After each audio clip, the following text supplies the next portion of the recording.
നമസ്കാരം. സർവത്ര ഗോവിന്ദനാമ സങ്കീർത്തനം. ഗോവിന്ദ ഗോവിന്ദ. ഇപ്പോൾ ഒരു ചെറിയ കാര്യം അറിയിക്കാനായിട്ടാണ് വന്നിരിക്കുന്നത്. നമ്മുടെ ചാനലിൻ്റെ പേര് ലെറ്റ്സ് എക്സ്പ്ലോർ വിത്ത് ഗായത്രി എന്നതാണ് അല്ലേ? പക്ഷേ അതിനൊരു ചെറിയ മാറ്റം സംഭവിച്ചിട്ടുണ്ട് കേട്ടോ. അപ്പോൾ ആ ചാനലിൻ്റെ പേര് വന്നിട്ട് ലെറ്റ്സ് എക്സ്പ്ലോർ വിത്ത് ഗായത്രിയിൽ നിന്ന് കൃഷ്ണ ഗായത്രി എന്ന് ആക്കിയിട്ടുണ്ട്. കാരണം പല ആൾക്കാരും ഒരു അഭിപ്രായം പറഞ്ഞിട്ടുണ്ട്, അതായത് ഈ ഒരു പേര് നമ്മുടെ കണ്ടന്റ്, അതായത് ഡിവോഷണൽ കണ്ടന്റ് ആയിട്ടാണല്ലോ, മെയിൻലി കൃഷ്ണന്റെ കണ്ടന്റ് ആയിട്ടാണ് നമ്മൾ ബേസ് ചെയ്തിരിക്കുന്നത്. അപ്പോൾ അതുമായിട്ട് മാച്ച് ആവുന്നില്ല എന്ന് പല ആൾക്കാരും അഭിപ്രായം പറയുണ്ടായിട്ടുണ്ട്.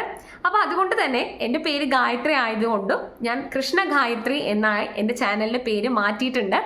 ദയവായി നമ്മുടെ സബ്സ്ക്രൈബേഴ്സ്, നമ്മുടെ ഭക്തജനങ്ങൾ എല്ലാവരും ഇതൊന്ന് ശ്രദ്ധയിലെടുത്താൽ വളരെ നന്നാവും. നിങ്ങൾക്ക് എന്തെങ്കിലും അഭിപ്രായം ഉണ്ടെങ്കിൽ അത് കമൻറ്റ് ബോക്സിൽ രേഖപ്പെടുത്താവുന്നതാണ് കേട്ടോ. നമ്മുടെ ചാനൽ ഒന്ന് കയറി വിസിറ്റ് ചെയ്ത് കഴിഞ്ഞാൽ നിങ്ങൾക്ക് ആ കാര്യം മനസ്സിലാവുന്നതാണ്. സോ ഇനി എല്ലാവരും കൃഷ്ണ ഗായത്രിയോടൊപ്പം എന്നും വേണമെന്ന് വളരെ വലിയ രീതിയിൽ അഭ്യർത്ഥിക്കുന്നു, അപേക്ഷിക്കുന്നു.